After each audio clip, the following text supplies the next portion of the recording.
Bismillahirrahmanirrahim. Assalamualaikum warahmatullahi wabarakatuh. Waalaikumsalam warahmatullahi wabarakatuh. Innal hamdalillah nahmaduhu wa nasta'inu wa nastaghfiruh wa na'udzu billahi min shururi anfusina wa min sayyiati a'malina. Man yahdihillahu fala mudilla lahu wa man yudlil fala hadiya lahu. Asyhadu an la ilaha illallah wahdahu la syarika lah wa asyhadu anna Muhammadan abduhu wa rasuluh la nabiyya ba'da. Allahumma salli ala Muhammad wa ala alihi wa ashabihi wa man tabi'ahum bi ihsanin ila yaumiddin. Ma ba'd. Alhamdulillah, kita senantiasa dan selalu bersyukur kepada Allah Subhanahu wa taala atas segala limpahan karunia, limpahan nikmat, hidayah dan taufik yang Allah Subhanahu wa taala tak henti-hentinya curahkan kepada kita semua, sehingga setiap saat kita mendapatkan curahan nikmat dari Allah Subhanahu wa taala. Oleh karena itu, sebagai hamba yang pandai bersyukur, kita senantiasa menjadikan kesyukuran adalah merupakan tabiat karakter hamba-hamba Allah Subhanahu wa taala yang mengakui bahwa Allah memberikan nikmat kepada kita semua. Tentu kita tidak ingin seperti Qarun di zaman Nabi Musa alaihissalam, yang mana Qarun dibinasakan oleh Allah Subhanahu wa taala karena menyandarkan nikmat pada dirinya. Qalu utituhu ala ilmin indi. Saya, kata Qarun, mendapatkan nikmat itu karena usaha saya. Oleh karena itu Allah Subhanahu wa taala membinasakan Qarun dan hartanya di dalam bumi. Para iman dan akhwat sekalian yang dirahmati oleh Allah Subhanahu wa taala, selanjutnya kita juga bersalawat pada baginda Rasulullah sallallahu alaihi wasallam, kepada keluarga beliau, kepada para sahabatnya radhiyallahu anhum ajma'in, serta seluruh manusia yang mengamalkan sunnah-sunnah beliau hingga yaumil akhir nanti. Sebagai pembuka, kami ingin menyampaikan kepada diri kami dan kepada kita semua tentang wasiat keistiqomahan. Karena sebenarnya inilah inti dari kegiatan ini kita gelar, agar kita bisa istiqomah di jalan Allah Subhanahu wa taala. Kita saling menguatkan satu sama lain, karena tantangan dakwah ke depan semakin kompleks, semakin berat. Kalau kita tidak solid, kalau kita tidak kuat, kalau kita tidak berjuang bersama, maka tentunya akan menjadi penghambat dari program-program dakwah kita. Oleh karena itu, kegiatan kajian pengurus dan konsolidasi seperti ini begitu penting untuk merapatkan barisan dakwah sehingga target-target dan capaian itu bisa lebih optimal. Dan seperti itulah yang dikehendaki oleh Allah Subhanahu wa taala, bahwa perjuangan itu harus diusung secara bersama-sama.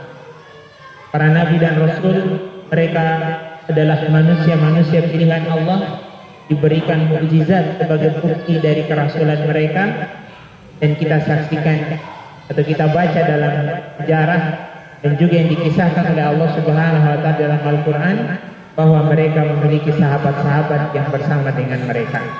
Kalau sekiranya saja para nabi dan rasul itu membutuhkan sahabat dalam perjuangan mereka, maka kita bukan nabi dan bukan rasul itu lebih patut lagi kita butuhkan.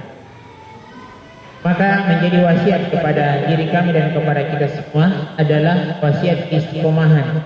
Ini kita ambil dari sahabat Nabi sallallahu alaihi wasallam, Sufyan bin Abdullah radhiyallahu taala anhu, ketika beliau itu berkata kepada Nabi sallallahu alaihi wasallam, kata beliau radhiyallahu taala anhu, katakanlah kepadaku tentang Islam sebuah perkataan yang tidak aku tanyakan lagi kepada selain engkau ya Rasul. Ini pertanyaan yang diinginkan oleh Sufyan, jawabannya adalah jawaban yang mencakup seluruh aspek. Ya, mencakup seluruh aspek, karena Sufyan mengatakan, saya tidak akan lagi tanyakan kepada selain engkau ya Rasul. maka tentu Rasulullah SAW akan memberikan jawaban juga yang singkat, padat dan jelas. Dan Rasulullah SAW dijuluki Al-Jawami'ul Kalim. Al-Jawami'ul Kalim adalah kata-kata yang singkat namun memiliki kandungan makna yang sangat dalam. Maka Rasulullah SAW menjawab apa yang menjadi permintaan dari Sufyan bin Abdullah radhiyallahu taala anhu.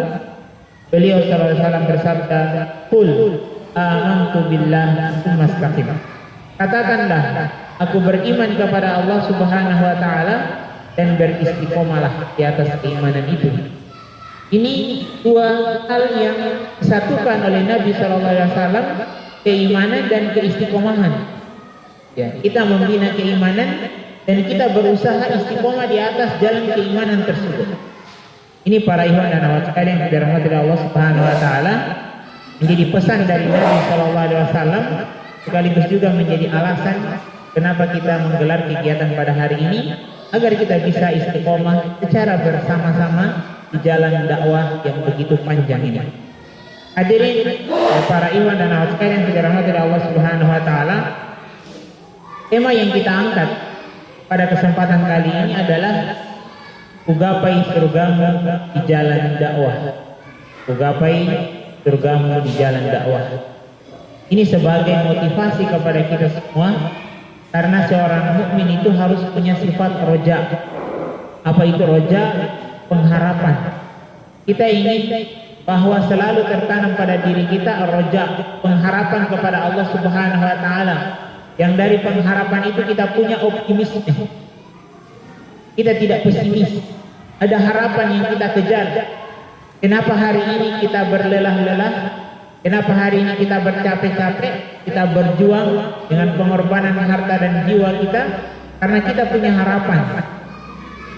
Dan harapan kita tentunya adalah surga Allah Subhanahu wa taala. Ya, ugapai surgamu jalan dakwah. Para ikhwan dan akhwat sekalian yang dirahmati Allah Subhanahu wa taala, tentu berbicara tentang surga bukan hal yang asing lagi bagi kita. Surga ini sudah sering kita dengar. Bahkan ayat-ayat di dalam Al-Quran yang berbicara tentang surga itu sering kita baca. Kita juga sudah membaca terjemahan-terjemahan dari Al-Quran tentang surga. Bahkan kita mendengarkan materi-materi tentang motivasi Allah Subhanahu wa taala yang Allah gambarkan tentang surga itu. Ya. Dan para nabi dan rasul juga tugas mereka adalah basyira wa nazira, memberikan kabar gembira, kemudian peringatan. Jadi yang didahulukan itu adalah kabar gembira, kemudian peringatan. Ya. Para ikhwan dan akhwat sekalian yang dirahmati Allah Subhanahu wa taala, tentu surga banyak dalil di dalam Al-Quran maupun hadis Nabi SAW yang menjelaskan tentang kenikmatan surga. Walaupun ini sudah sering kita dengar, kita ulangi lagi. Mudah-mudahan pengulangan itu akan semakin memberikan motivasi kepada kita, pengharapan untuk menggapai surga itu. Kata Nabi SAW ya, dalam sebuah hadisnya, dan ini adalah hadis qudsi, untuk memberikan definisi secara umum tentang surga itu, walaupun tidak merinci. Ya, walaupun tidak merinci kenikmatan-kenikmatan surga, karena kalau surga ini dirinci-rinci, kenikmatan-kenikmatan itu begitu banyak. Namun Rasulullah SAW memberikan gambaran secara umum bagaimana definisi dari surga itu tentang kenikmatannya. Dalam hadis qudsi Rasulullah SAW bersabda, Allah Subhanahu wa taala berfirman, qala Allah azza wa jalla, Allah Subhanahu wa taala berfirman, a'dadtu li ibadi, saya kata Allah menyediakan kepada hamba-hambaku as-salihin, hamba-hambaku yang saleh. Ya, saya kata Allah telah menyediakan kepada hamba-hambaku yang saleh. Artinya yang tidak saleh tidak dapat, hanya hamba-hamba yang saleh saja. Apa itu? Mala ainun ra'at, kenikmatan kata Allah yang tidak atau yang belum pernah disaksikan oleh mata. Jadi mata manusia belum pernah melihat kenikmatan itu, belum pernah melihat. Kalau kita pernah melihat taman-taman yang indah, Ya. Lembah-lembah yang memukau, keindahannya, pohon, rerumputan, padang, itu kita pernah saksikan, baik secara langsung maupun secara visual melalui teknologi. Itu kita pernah saksikan. Tapi ini kata Allah, kata Rasulullah SAW dalam hadis kursi ini, Allah menjelaskan kenikmatan yang belum pernah dilihat oleh mata. Sudah cukup sampai di situ. Wala udhunun sami'at. Kemudian juga telinga belum pernah mendengar. Karena ada kenikmatan yang kita tidak lihat, tapi orang pernah ceritakan. Tapi ini tidak pernah diceritakan. Artinya manusia belum pernah mendengarkan kenikmatan seperti itu. Dan lebih dahsyatnya lagi kata Allah Subhanahu wa taala, wala khatara ala qalbi bashar. Belum pernah terlintas dalam benak hati sanubari seseorang. Luar biasanya itu surga. Sampai lintasan-lintasan dalam pemikiran kita juga itu belum pernah.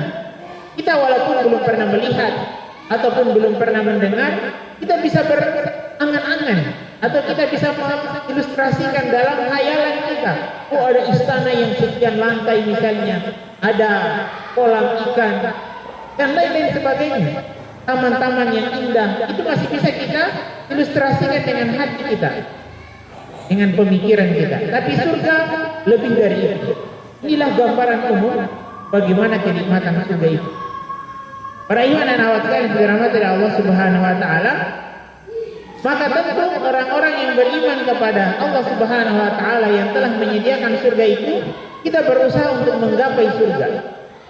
Kita berusaha untuk menggapai surga, dan tema kita adalah menggapai. Yang namanya menggapai itu para ikhwan dan akhwat sekalian, itu butuh perjuangan.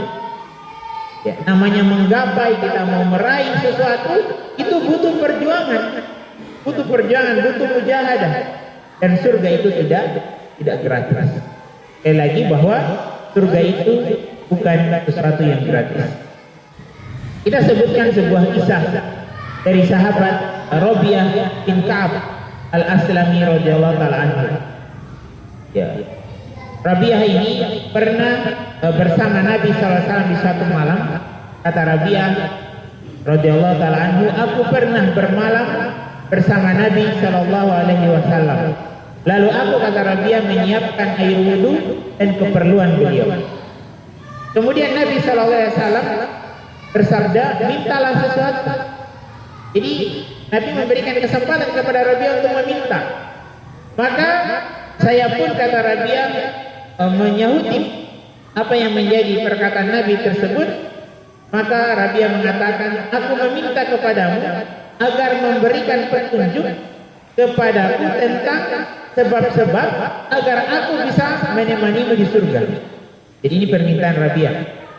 Karena diberikan kesempatan, kata Rabi'ah, aku ingin diberikan petunjuk atau penjelasan sehingga aku, kata Rabi'ah, bisa menemanimu di surga.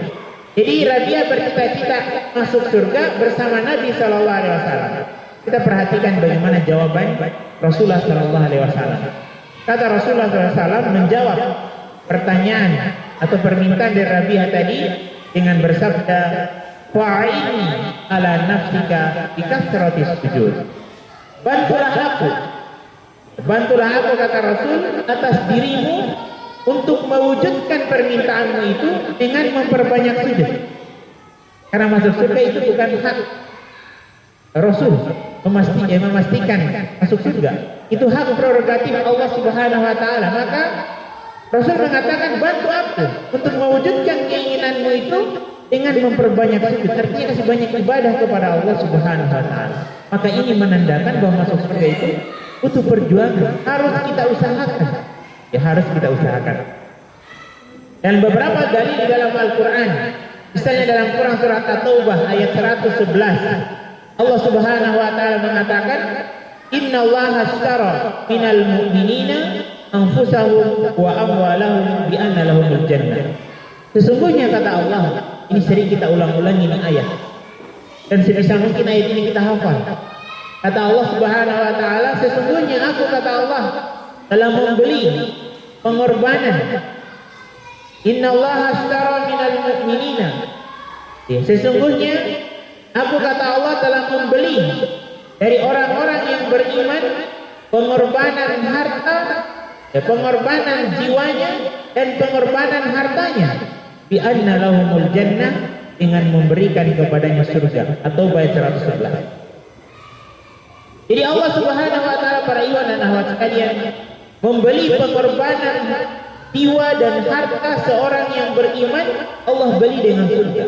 Makanya jangan pernah rugi berkorban di jalan Allah Subhanahu wa taala. Baik kita berkorban jiwa dalam beribadah kepada Allah Subhanahu wa taala, kita harus melawan rasa malas. Kita harus bersabar.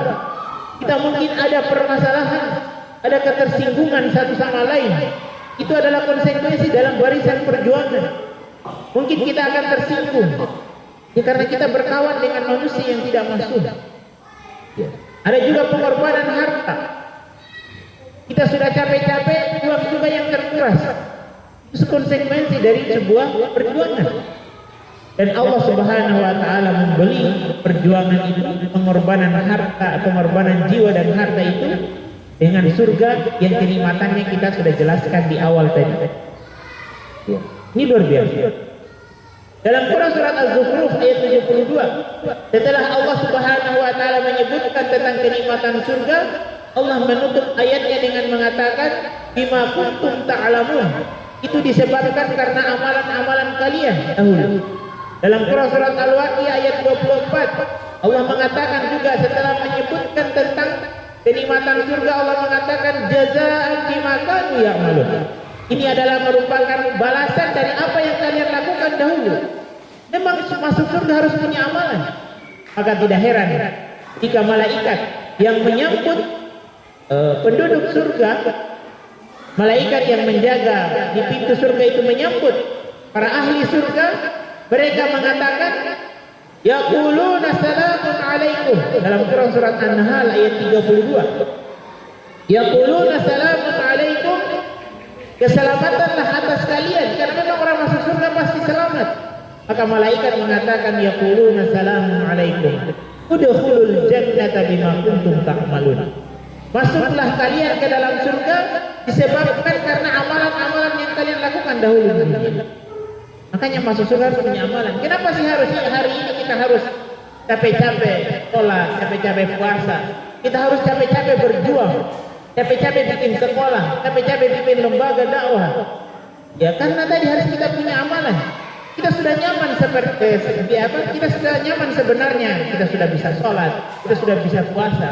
Tapi orang yang mau berjuang itu harus berani keluar dari zona nyaman. Harus berani keluar dari zona nyaman itu. Hadirin para ikhwan dan akhwat dirahmati Allah Subhanahu wa taala, maka dalil-dalil yang kita sebutkan ini, masuk surga itu harus punya amal soleh. Harus punya amal soleh. Makanya juga untuk menjawab pertanyaan-pertanyaan orang yang tidak paham, orang awam, kenapa sih kamu harus capek-capek sholat? Aku tidak kaya-kaya juga. Masuk surga itu harus punya amal soleh. Oleh karena itu para ikhwan dan akhwat sekalian, orang-orang yang tidak memiliki amal soleh, maka mereka meminta kepada Allah Subhanahu wa taala untuk dihidupkan kembali ke dunia. Bayangkan orang yang sudah mati. Sekiranya orang yang menghuni kubur hari ini, mereka bisa bercerita, mereka bisa berbicara, mereka bisa meminta, maka mereka akan minta kepada Allah Subhanahu wa taala dihidupkan kembali ke dunia. Bukan untuk meneruskan aktivitas keduniaan yang dahulu pernah terhenti karena dia meninggal, tapi karena ingin mereka beramal saleh. Banyak dalil di dalam Al-Quran, saya sudah coba kumpulkan ini. Kurang lebih ada 8 dalil. Ya. Bagaimana permintaan-permintaan orang-orang yang tidak punya amal soleh di akhirat, mereka minta kepada Allah untuk dihidupkan kembali ke dunia. Penasaran ada 8 dalil, saya coba kumpulkan. Yang pertama dalam Quran surat Al-Mu'minun ayat 99 sampai ayat 100, Allah mengatakan, qala rabbirji'un, ya Tuhanku, kembalikanlah aku ke dunia, la'alli a'malu salihan fima taraktu kalla, agar aku dapat berbuat kebaikan yang telah aku lalaikan dahulu di dunia. Mereka minta hidupkan kembali ke dunia. Dalam Quran surat Al-Mu'minun ayat 10, Allah Subhanahu wa taala berfirman, "Wa anfiqu mimma razaqnakum min qabli ayati ahadakumul maut." Dan infakkanlah sebagian dari apa yang telah kami berikan kepadamu sebelum kematian datang kepada salah seorang di antara kalian. Fayaqula rabbi, kemudian dia berkata dengan penuh penyesalan, laula akhartani ila ajalin qarib. Ya Tuhanku, sekiranya Engkau berkenan menunda kematianku, menunda artinya diberi kesempatan untuk hidup kembali. Fa asaddaqu wa akum minas sholihin, maka aku akan bersedekah dan aku termasuk orang-orang yang saleh. Ingin bersedekah, ingin beramal saleh. Dalam Quran surat Ibrahim ayat 44, wa yaqulu alladzina zalamu, berkata orang-orang yang zalim, Rabbana akhirna ila ajalin qarib. Berikanlah kesempatan ya Allah, ya Tuhan, agar kami bisa kembali ke dunia walaupun sebentar. Apa tujuannya? Nujibu da'wataka wa nattabi rasul, agar kami bisa mentaatimu dan mentaati rasul yang kau utus kepada kami. Dalam Quran surat Al-A'raf ayat 53, Allah Subhanahu wa taala juga mengatakan, "Au nuraddu fa na'mala ghayra allazi kunna atau agar kami dikembalikan ke dunia sehingga kami akan beramal tidak seperti perbuatan yang pernah kami lakukan dahulu." Mereka bercita-cita untuk beramal saleh. As-Sajdah ayat 12, Allah Subhanahu wa taala mengatakan, "Walau tara idzal mujrimuna nakisu rusihim inda rabbihim."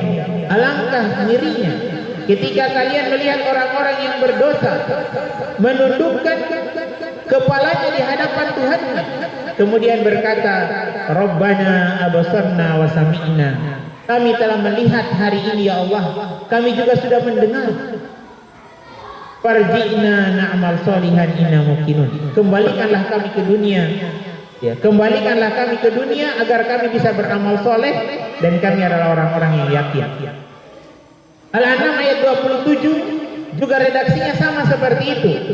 Asy-Syura ayat 44. Iya, juga redaksinya sama, permohonan untuk kembali ke dunia agar bisa beramal soleh. Alhamdulillah kita belum meninggal. Sekali lagi alhamdulillah Allah belum mencabut ruh dari jasad kita. Kita masih bisa menarik nafas. Kita masih melihat dunia ini. Artinya kesempatan masih terbuka lebar. Maka dari itu, sebelum datang penyesalan itu, karena penyesalan selalu datang belakangan, kita manfaatkan kesempatan yang Allah sudah berikan ini untuk menggapai surganya Allah Subhanahu wa taala, tentu dengan prestasi amal saleh yang kita usahakan setiap waktu. Ini para ikhwan dan akhwat sekalian yang dirahmati Allah Subhanahu wa taala. Kemudian bagian kedua dari tema kita adalah di jalan dakwah. Di jalan dakwah. Yang tadi bagian yang pertama, kugapai surga. Kugapai surga. Kemudian yang kedua adalah di jalan dakwah. Apa itu dakwah? Sering kita dengar. Dakwah ini sudah menjadi kata yang tidak asing lagi bagi kita. Dakwah itu ta'muruna bil ma'ruf wa tanhauna 'anil munkar. Ya, kita menyeru kepada kebaikan dan mencegah dari kemungkaran. Ada hal yang menarik tentang Abu Bakar As-Siddiq radhiyallahu taala anhu. Abu Bakar As-Siddiq ketika beliau masuk Islam, karena Abu Bakar As-Siddiq adalah manusia pertama dari orang dewasa yang masuk Islam. Maka apa yang dilakukan oleh Abu Bakar As-Siddiq? Beliau berdakwah. Bayangkan 4 orang sahabat yang mulia itu masuk Islam di tangan Abu Bakar As-Siddiq. Ada Utsman bin Affan radhiyallahu taala anhu, ada Zubair bin Awam, ada Abdurrahman bin Auf, ada Sa'ad bin Abi Waqqas radhiyallahu taala anhu ajma'in. Ini masuk dalam 10 sahabat yang dijamin masuk surga, masuk Islam di tangan Abu Bakar As-Siddiq. Bayangkan betapa banyaknya amalan dari Utsman bin Affan, amalan dari Abdurrahman bin Auf, Zubair bin Awam, Sa'ad bin Abi Waqqas, itu juga didapatkan oleh Abu Bakar As-Siddiq. Karena lewat beliaulah mereka berislam. Ini luar biasanya dakwah. Apakah kita bisa berdakwah? Bisa. Berdakwah itu tidak mesti harus harus alumni pesantren. Berdakwah tidak mesti harus pintar naik podium, atau harus pintar menulis buku, atau menghafal ribuan ayat Al-Quran atau ribuan hadis. Tidak. Berdakwah itu sebagaimana yang disebutkan oleh Rasulullah SAW dalam hadis riwayat Bukhari, "Ballighu anni walau ayat." Sampaikanlah dariku walaupun hanya satu ayat. Yang penting itu benar adalah ilmu datang dari Nabi, sampaikan. Itu sudah dakwah. Yang penting yang disampaikan benar-benar dari Nabi SAW. Makanya kita ilmui, kemudian kita sampaikan, maka itu sudah dakwah. Satu kebenaran yang kita dengar, kita sampaikan, itu adalah dakwah. Makanya dakwah tidak mesti harus khutbah Jumat, tidak mesti harus naik di mimbar-mimbar, harus pegang mic, tidak. Kita menyampaikan kebenaran, yang berkebenaran itu benar datang dari Nabi SAW, maka itu adalah dakwah. Para ikhwan dan akhwat sekalian yang dirahmati oleh Allah Subhanahu wa taala, ya. Maka keberadaan kita di kompleks ini, baik di lembaga dakwah dan juga di lembaga pendidikan, ini membuka peluang dakwah yang begitu besar. Membuka peluang dakwah yang begitu besar. Kita bisa berdakwah dengan tulisan kita, kita bisa berdakwah dengan lisan kita, ataupun kita bisa berdakwah dengan perbuatan kita. Terkadang kita menganggap hal yang sepele. Saya pernah baca dulu sebuah kisah, bagaimana peran seseorang yang tugasnya tempel-tempel pamflet. Ini cerita di kampus. Jadi dia mau isi materi tidak bisa. Ya, dia perannya kecil saja menurut pandangan kita. Jadi apa yang dia lakukan? Dia mengambil peran tempel pamflet. Jadi yang buat pamflet bukan dia. Dia hanya tugasnya ambil itu pamflet atau brosur. Kemudian dia tempelkan itu pamflet itu di tempat-tempat yang bisa saja orang baca, di tempat di masjid lah, di pasar lah. Jadi dia tempel itu. Anda bayangkan kalau misalnya yang hadir 100 orang, yang baca dari pamflet itu 100 orang hadir, kemudian dia yang hadir itu mengamalkan ilmu dari majelis yang digelar itu, yang tempel pamflet itu juga dapat bagian. Itu bagian dari dakwah. Jadi dakwah tidak mesti harus naik di podium.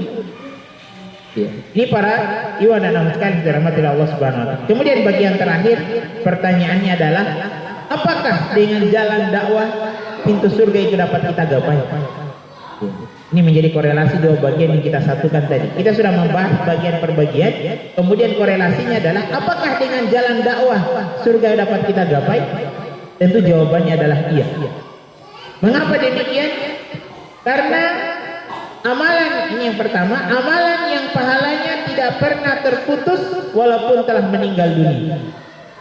Kita bayangkan, orang meninggal dunia amalannya belum terputus, ini dakwah. Dalam hadis yang juga sering kita dengar, Rasulullah SAW menyebutkan 3 amalan yang tidak terputus. Iza mata Adam in qata amalu illa min salasin. Ketika anak Adam meninggal, maka terputus semua amalannya kecuali 3. Satu yang disebutkan, yang kedua adalah au ilmin yuntafa'u bih, adalah ilmu yang bermanfaat. Itu dakwah, menyampaikan ilmu kepada orang lain. Para iman dan akhwat sekalian dirahmati Allah Subhanahu wa taala, pahala dakwah ini besar. Ya, pahala dakwah ini besar. Ini kenapa saya cerita dakwah? Karena peluang dakwah kita di sini besar. Agar kita tidak hanya sekedar menjadi penonton, tapi kita terlibat. Ya, karena dakwah ini pahalanya besar di sisi Allah Subhanahu wa taala. Kita renungkan hadis Nabi sallallahu alaihi wasallam dalam hadis riwayat Muslim. Kata beliau sallallahu alaihi wasallam, "Man da'a ilal huda." Siapa yang mengajak kepada kebaikan, siapa saja, kana lahu minal ajri.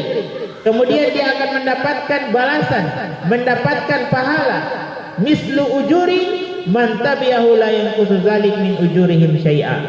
Siapa saja yang mengajak kepada kebaikan, maka dia mendapatkan pahala semisal orang yang melakukan kebaikan tersebut tanpa mengurangi pahala yang melakukannya. Itu luar biasa dakwah.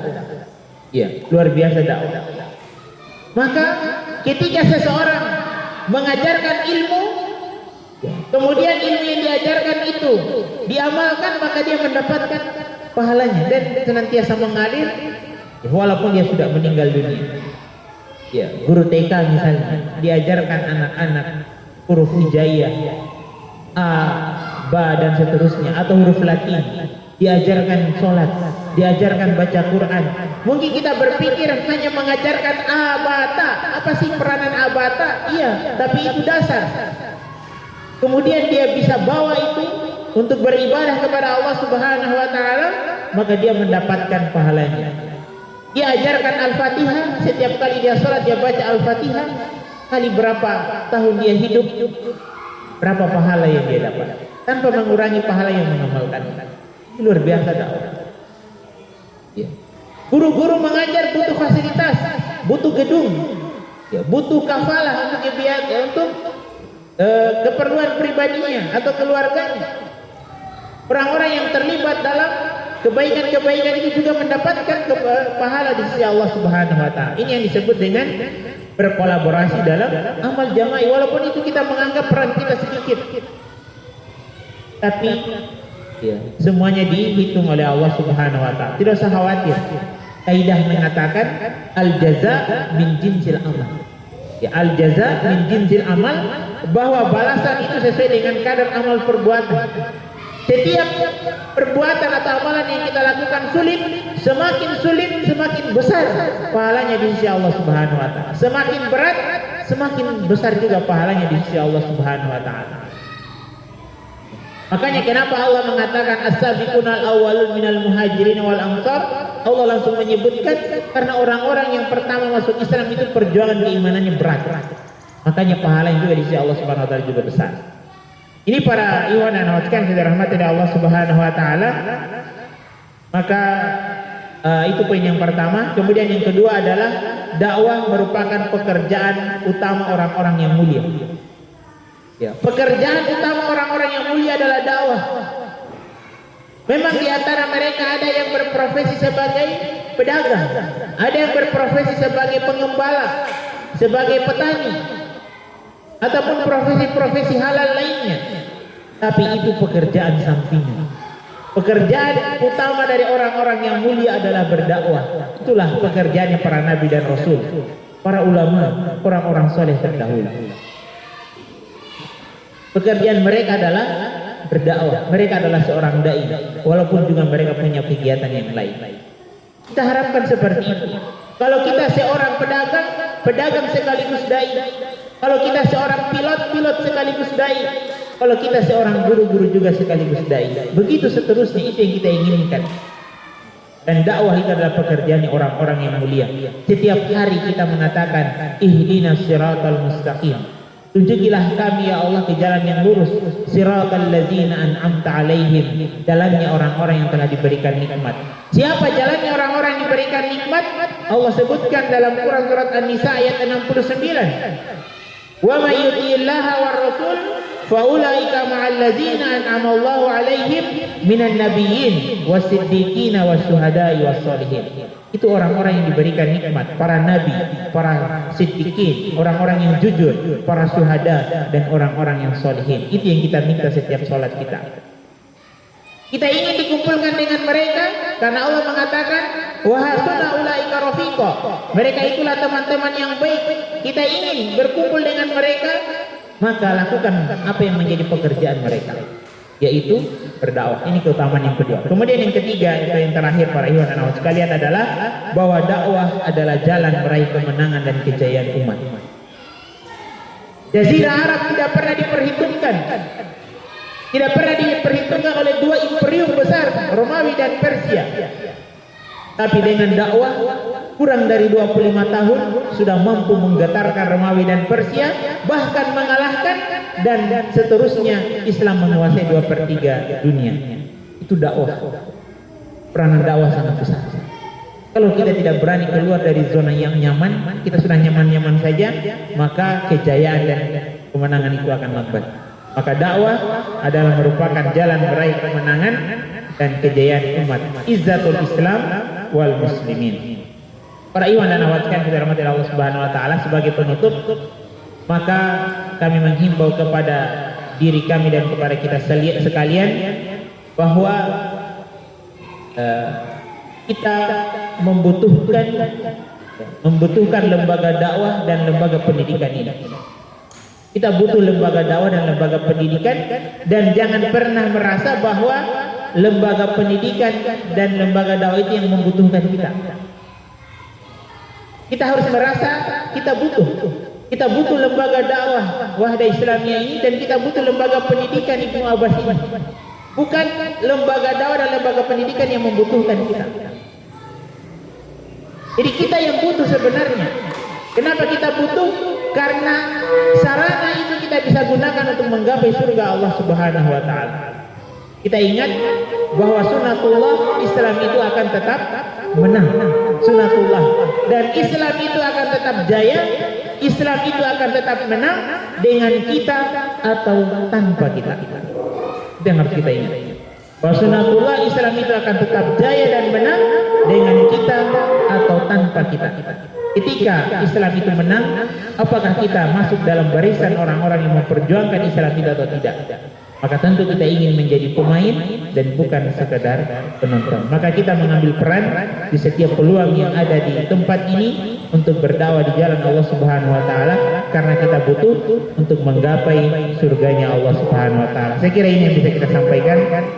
Semoga bermanfaat karena kita masih punya agenda konsolidasi. Mudah-mudahan materi ini bisa menggugah kesadaran kita semua bagaimana kita bisa mengambil peran untuk berdakwah di jalan Allah Subhanahu wa taala. Bukan untuk siapa-siapa, tapi untuk kita, karena kita butuh surganya Allah Subhanahu wa taala. Semoga ini menjadi motivasi pada diri kami dan kepada kita sekalian untuk senantiasa mengingat-ingat bahwa setiap perjuangan, pengorbanan jiwa dan harta kita, Allah Subhanahu wa taala akan beli dengan surga yang kenikmatannya tidak pernah kita lihat, tidak pernah kita dengar, bahkan tidak pernah terlintas dalam sanubari hati kita. Subhanakallah bihamdik, asyhadu an la ilaha illa anta, astaghfiruka wa atubu ilaik, wa akhiru da'wana alhamdulillahi alamin. Assalamualaikum warahmatullahi wabarakatuh.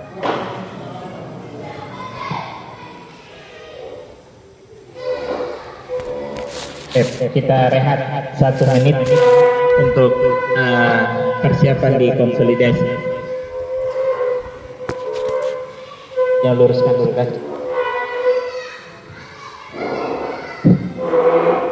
Di rehat ini, karena kita masih rehat, saya langsung pandu saja ini.